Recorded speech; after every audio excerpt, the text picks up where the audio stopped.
En un tiempo donde la fe y el poder moldeaban imperios, surge una reina cuya devoción extrema se convirtió en mito y leyenda. Isabel de Castilla, celebrada como la arquitecta de la España unificada, ocultaba tras la grandeza de su corona una historia que desafía los límites entre santidad y locura, entre gloria y degradación. Como una mujer tan poderosa pudo ser recordada por un voto tan extraño y perturbador. Lo que descubrirás en esta historia no solo revela los secretos de una reina, sino también las sombras más inquietantes de la Edad Media, despiertas con el tañido de las campanas de la capilla, resonando en los pasillos de piedra, sus voces de bronce llamando a los fieles a la oración matutina. Es el año 1491 después de Cristo, y eres dama de compañía de la mujer más poderosa de la cristiandad, Isabel Aidú Castilla, reina de España. Tus pies descalzos tocan el mármol helado mientras atraviesas con prisa el Alcázar de Segovia,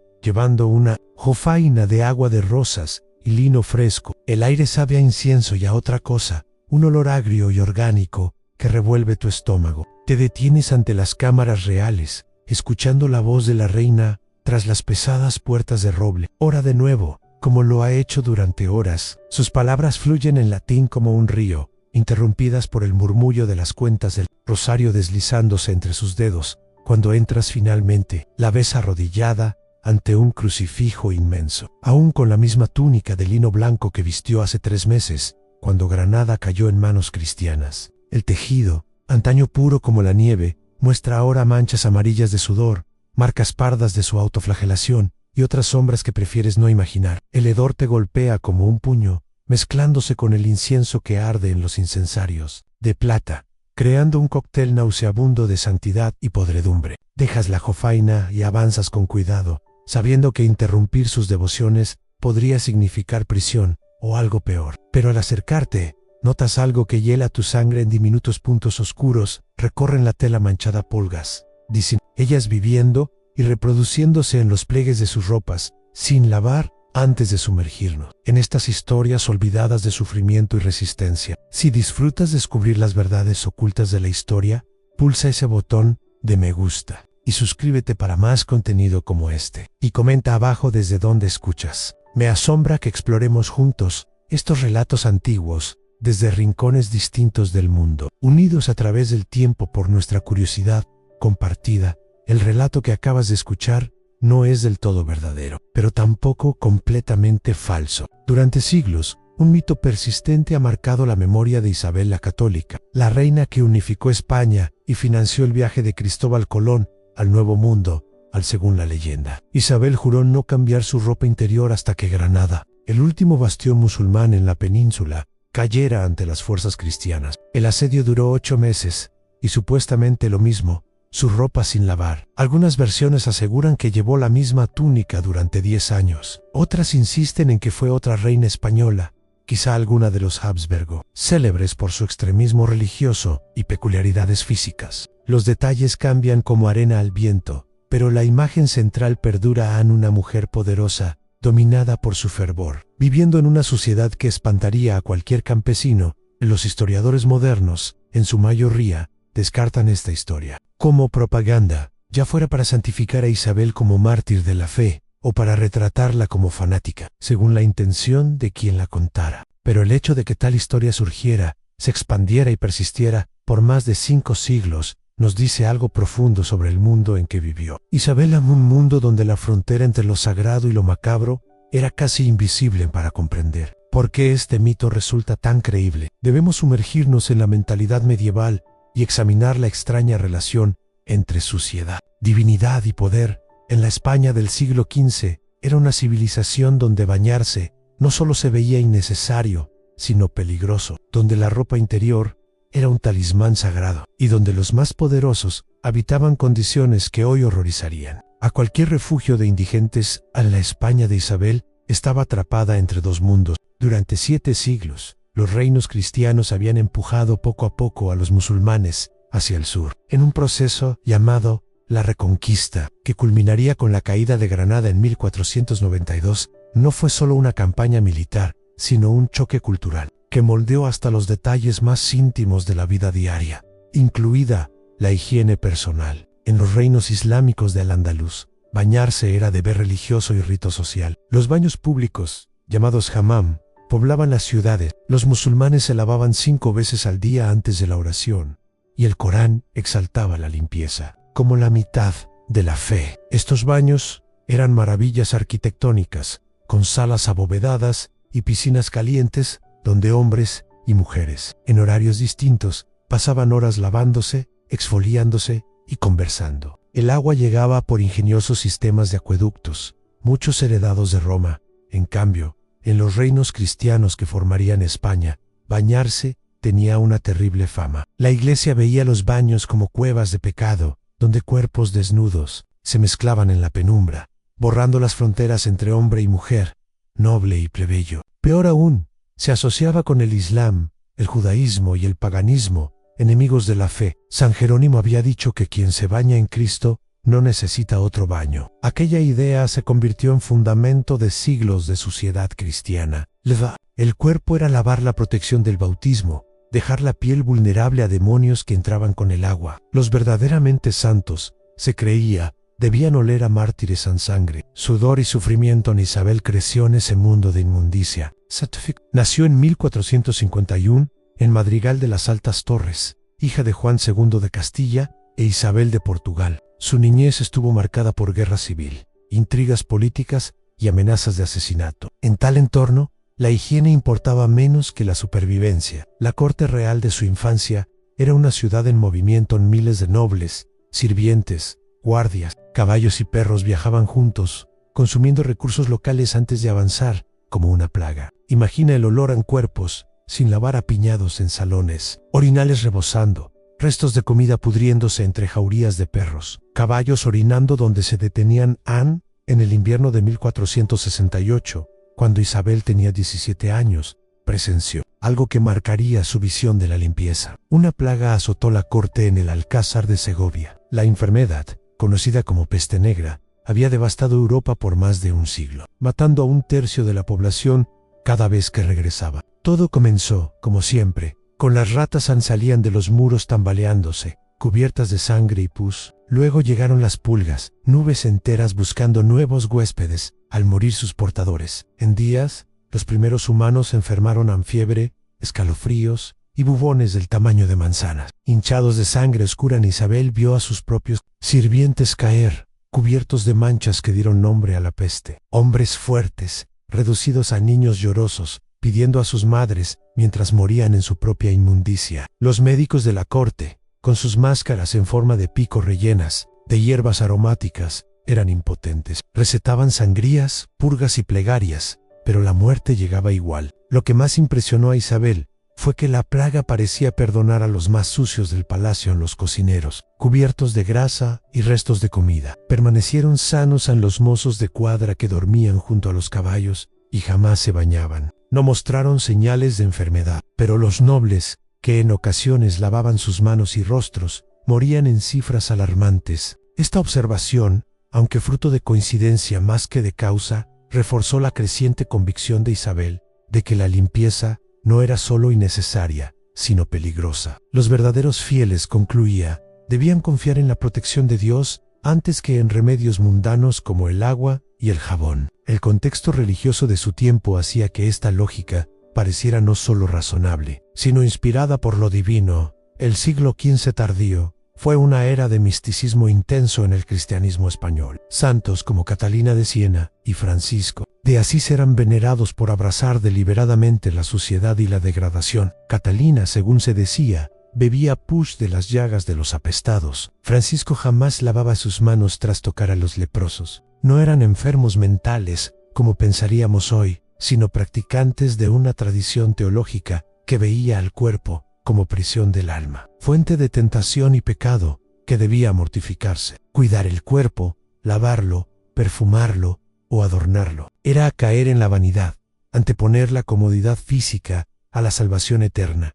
Esta filosofía alcanzó su extremo en la práctica de la autoflagelación, que Isabel adoptó con terrible fervor. 3 veces por semana se encerraba en su capilla privada y, desnuda de cintura para arriba, usaba un látigo de cuerdas anudadas. Azotaba su espalda y hombros hasta que la sangre corría, mezclándose con la suciedad y el sudor acumulados Semanas sin baño, el dolor físico era solo una parte. El efecto psicológico era igualmente crucial. Al convertir su cuerpo en fuente de tormento, Isabel creía acercarse a Cristo, quien había sufrido en la cruz por los pecados humanos. La sangre que secaba en su piel no era solo prueba de devoción, sino un muro protector contra tentaciones.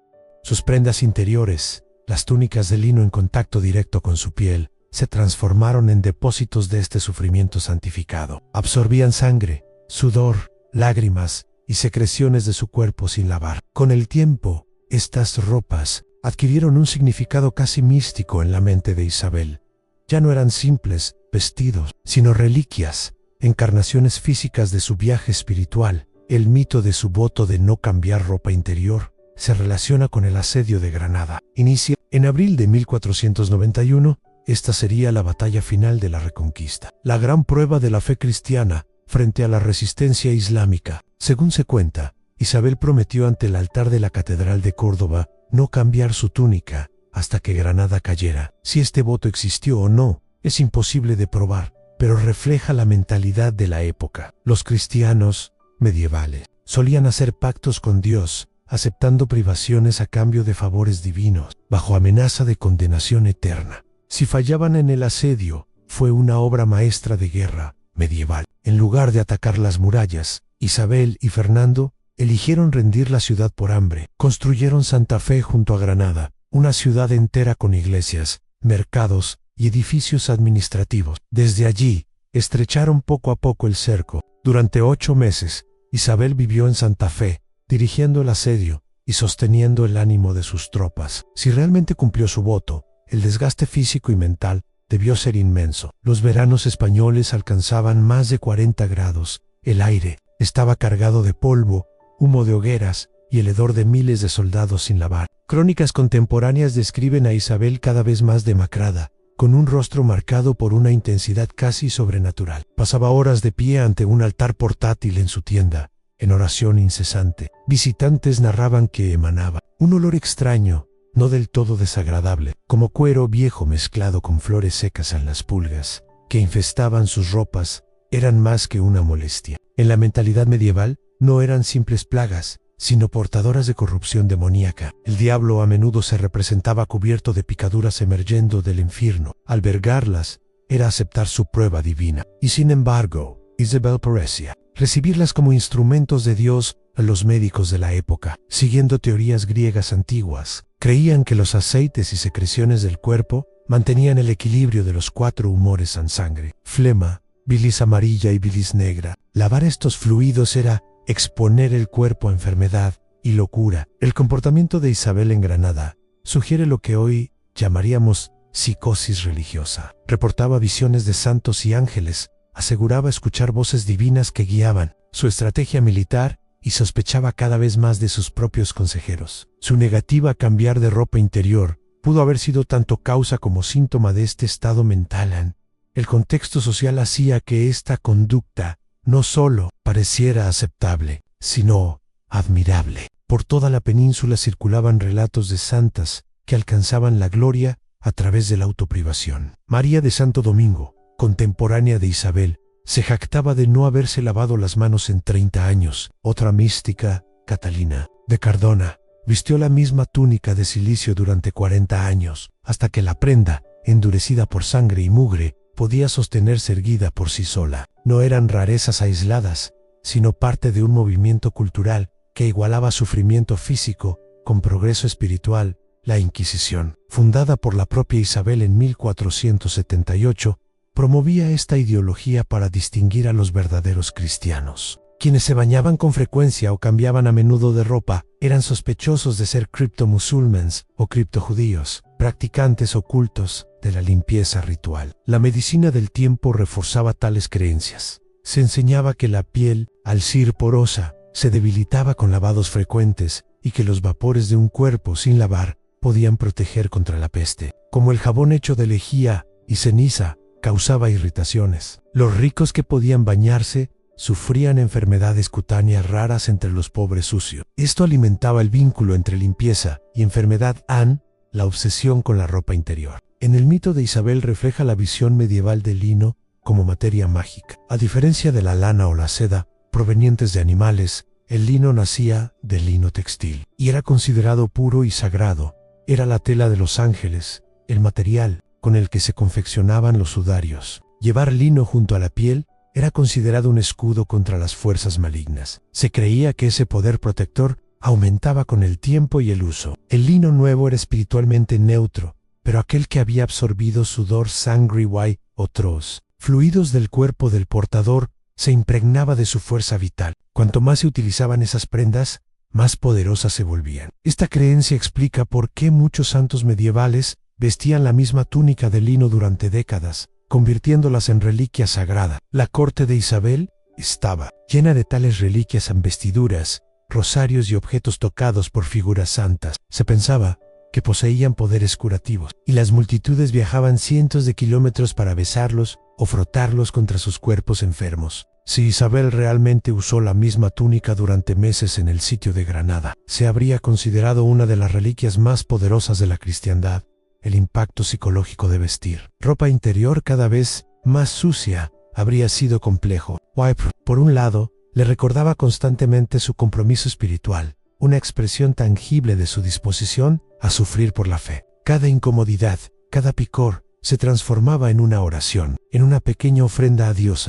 Pero la falta de higiene también la aislaba del contacto humano. Solo los sirvientes más fieles podían atenderla de cerca, y aún así les resultaba difícil ocultar su repulsión. Ese aislamiento intensificó su inclinación hacia el misticismo y la paranoia. Las pulgas que, según se decía, infestaban su ropa añadían otro nivel de tormento. En la mentalidad medieval, las pulgas eran pequeños demonios enviados por Satanás para atormentar a los fieles. Cada picadura era interpretada como una prueba espiritual, una batalla entre el bien y el mal librada en el cuerpo de Isabel.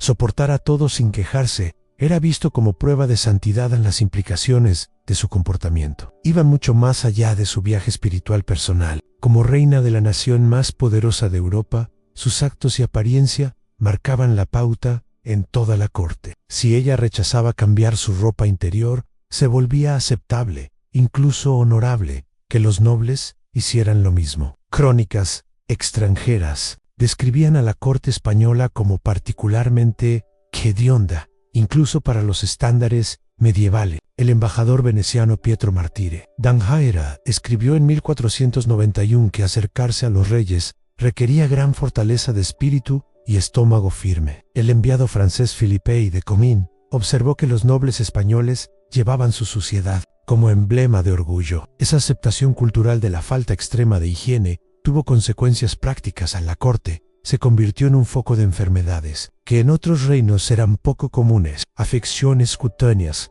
parásitos intestinales e infecciones respiratorias proliferaban donde la limpieza estaba prohibida. Las pulgas de Isabel no eran solo una molestia personal, sino una amenaza para la salud pública. Esos insectos medievales transmitían la peste bubónica, y un solo portador podía provocar una epidemia mortal. Que Isabel sobreviviera a todo esto pudo deberse a la suerte, a la intervención divina, o quizá a una resistencia natural contra tales males.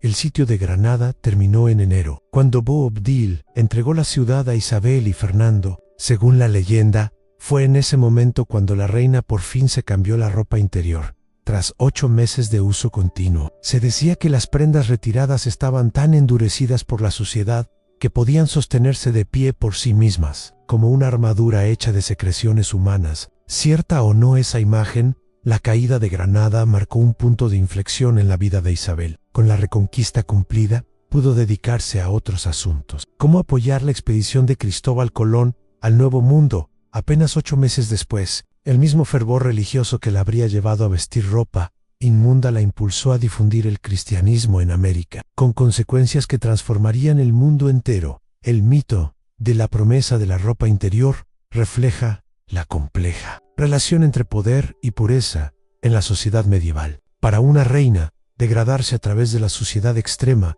era paradigmaticamente una demostración de autoridad absoluta. Solo quien poseía un poder incuestionable podía permitirse mostrarse vulnerable. Este mismo patrón se ve en otros gestos de los reyes medievales al disfrazarse de campesinos, servir a los pobres o humillarse públicamente en actos calculados que, al final, reforzaban su poder. La negativa de Isabel a cambiarse las prendas encajaba en esa lógica, una demostración privada de devoción que la elevaba espiritualmente. Incluso mientras deterioraba su cuerpo, los aspectos de género del mito también son reveladores. En la mentalidad medieval, los cuerpos femeninos eran vistos como sucios y peligrosos, fuentes de tentación y pecado que requerían control constante. Que una mujer abrazara esa impureza era apropiarse de ella y transformarla en poder. La falta extrema de higiene de Isabel la desexualizaba de manera crucial para su supervivencia política. En un mundo dominado por hombres, convertía su cuerpo en algo repulsivo, lo que le permitía gobernar sin reducirse a objeto de deseo. Además, los detalles prácticos de la ropa interior medieval hacen aún más inquietante este mito. Las túnicas de lino de las mujeres nobles del siglo XV eran prendas complejas, con capas de tela y costuras que atrapaban humedad y parásitos. Tras meses de uso, se volvían criaderos de microorganismos. El calor y la humedad de la tela sin lavar fomentaban bacterias, hongos y otros patógenos. El escozor y las quemaduras producidos por esas infecciones eran interpretados por Isabel como pruebas espirituales, señales de Mayo-Ere, cercanía a Dios. A los mecanismos psicológicos que le permitían soportar esa situación se asemejan a los observados en casos modernos de devoción extrema.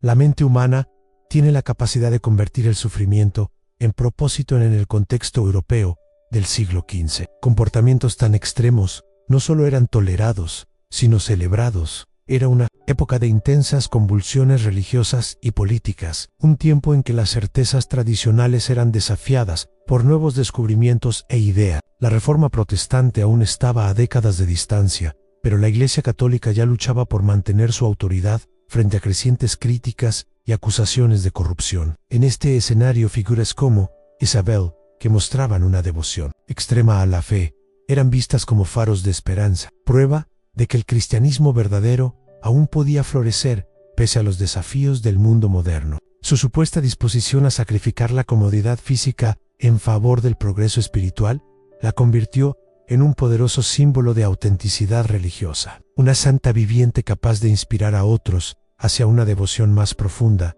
a las limitaciones tecnológicas de la época. También hacían más comprensible el supuesto comportamiento de Isabel. En un mundo sin fontanería moderna, sin jabón ni comprensión de las bacterias, mantener la higiene personal era un desafío constante, incluso para los más ricos. La diferencia entre limpio y sucio era más cuestión de grados que de categorías, y quien decidía abrazar una sociedad extrema no hacía más que llevar esa realidad a su conclusión lógica. La preservación de la reputación de Isabel, pese a estas acusaciones, revela lo complejas que son las formas en que la memoria histórica se construye y se mantiene. En lugar de ser recordada como una fanática o una desequilibrada, Sheila se libra como una de las grandes monarcas de España, la reina que unió al país e inauguró su edad dorada. El mito de su ropa interior sin lavar quedó como una simple nota al pie, no como el centro de su historia. Esta memoria selectiva refleja el poder persistente de la monarquía española y de la Iglesia Católica para moldear las narrativas históricas, minimizando los relatos que podrían dañar su reputación y exaltando aquellos que fortalecen su autoridad espiritual a las consecuencias médicas del supuesto comportamiento de Isabel habrían ido mucho más allá de la incomodidad física. El uso prolongado de prendas sin lavar podía causar graves infecciones en la piel, problemas urinarios y otras dolencias que pudieron haber afectado su capacidad de gobernar. Algunos historiadores sugieren que su inestabilidad mental en los últimos años de su reinado pudo estar relacionada con infecciones provocadas por la falta de higiene. Y sin embargo, las implicaciones sociales del mito de Isabel llegan hasta nuestros días. En muchos lugares del mundo, la devoción religiosa extrema aún se manifiesta en forma de abandono deliberado del cuerpo y sufrimiento físico. Los mismos mecanismos psicológicos que supuestamente llevaron a Isabel a vestir ropa interior sin lavar durante meses siguen motivando a ascetas y místicos modernos que ven en la comodidad corporal un obstáculo para la elevación espiritual. A la fuerza de este mito refleja también nuestra fascinación con la intersección entre poder, religión y sexualidad. La imagen de una reina poderosa viviendo en una sociedad autoimpuesta toca fibras profundas de ansiedad cultural sobre la autoridad femenina, el extremismo religioso y la frontera entre la vida pública y privada. Nos recuerda que incluso los más poderosos están sujetos a las mismas realidades biológicas que todos, que bajo la pompa de la vida real se esconde la misma carne mortal, incómoda y frágil, que habitamos todos nosotros, la Cushion DC. Isabel realmente hizo y cumplió aquel voto. Es menos importante que lo que el mito revela sobre el mundo en el que vivió. Una sociedad donde la devoción extrema se valoraba más que la comodidad, donde la falta de limpieza podía interpretarse como signo de pureza espiritual y donde la mujer más poderosa de Europa podía ser celebrada por vestir la misma prenda durante meses. La línea entre la santidad y la locura se había vuelto peligrosamente delgada, y así, cuando amanece sobre la Alhambra de Granada, 5 siglos después de la supuesta victoria de Isabel, la luz revela una ciudad transformada. Las fuentes que antes alimentaban los baños islámicos ahora riegan jardines cristianos. Los patrones geométricos que cubrían los muros han sido sustituidos por cruces y santos. El llamado a la oración que resonaba desde los minaretes fue silenciado para siempre, reemplazado por el tañido de campanas. Pero en las sombras de los antiguos palacios, si escuchas con atención, aún se percibe el roce de la tela contra la piel, el rasguño de unas uñas sobre el lino, la suave oración de una reina, convencida de que la salvación podía hallarse en las formas más íntimas del sufrimiento. El mito de la ropa interior de Isabel podrá ser falso, pero el mundo que lo creó, donde lo divino y lo humano, lo sagrado y lo profano, lo puro y lo corrupto, coexistían en incómoda cercanía. Few muy real.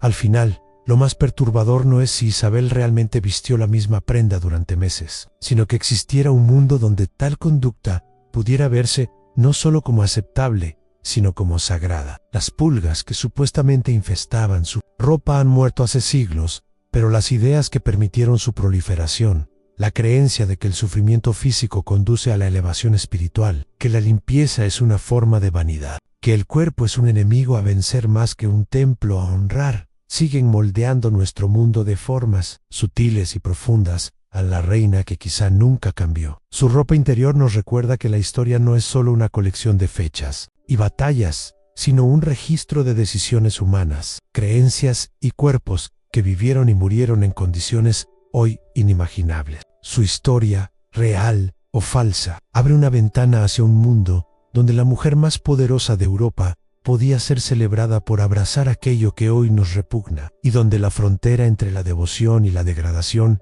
no la marcaba la razón, ni sino únicamente la fe.